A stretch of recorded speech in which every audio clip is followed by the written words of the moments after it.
Welcome back. We're here with Boston Mayor Michelle Wu. Now, finding teen summer jobs, that's been a big priority of yours. But at a job fair last weekend, overcrowding did lead to some fighting and disorder. And you're looking at making changes. You said maybe we'll make some changes next year, like adding time slots for signing up to avoid the big crowds.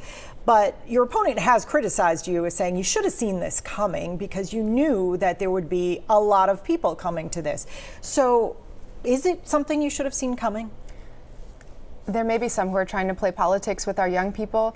I'm focused on trying to get them jobs. It is not an accurate statement to say that whenever there are large groups of youth together in Boston, there's going to be violence or dangerous outcomes. That is a very tired, old, I think, frankly, destructive stereotype about our amazing, brilliant youth in Boston and the wonderful things that they're doing.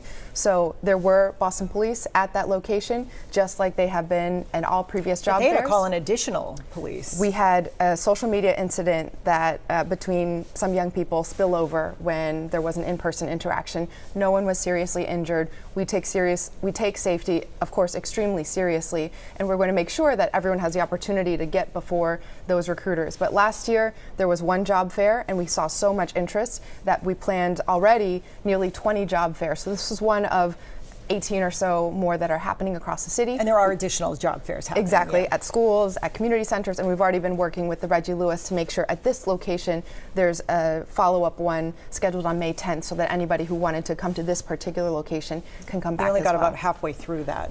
All right, during your first campaign, you talked a lot about the changes you wanted to see made to the T. Specifically, you wanted the T to become free. Now, we know the T is in better shape than it was when you were running the last time around. A lot of folks credit T General Manager Phil Ing with that. But given the T's still fiscal shortcomings, it's taken a lot of investment to get to this point. Has making the T free, has that ship, to use the pun, sailed, if you will? The ferry East Boston sailed? Ferry. Yes.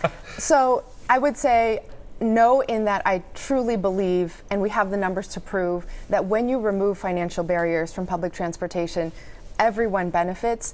It's better access to jobs and schools. It's money Because back you've in made people's some bus pocket. lines free. The 3 bus lines that we have monitored have seen the largest jump in ridership across the entire system. And when you ask people, it has allowed them to make different decisions about how to do more in their lives and take care of their families. We know financial times are tough, again, everywhere. And so we're going to keep trying to work with the T to make that possible, but to find ways where cities can step in and support removing barriers. There have been some important moves forward with the governor presenting ways to make bus free throughout the entire rest of the state, not yet in the MBTA footprint, but RTAs across all of Massachusetts, and also working to focus first on bus service, because when you make it free, people don't have to line up and pay, and that makes the buses run smoothly as well. All right. Lots to cover still, but our thanks again to Boston Mayor Michelle Wu. This Sunday Roundtable is next. Off the charts, President Trump goes big on tariffs upending global trade. Is it genius, madness, something else? We'll discuss.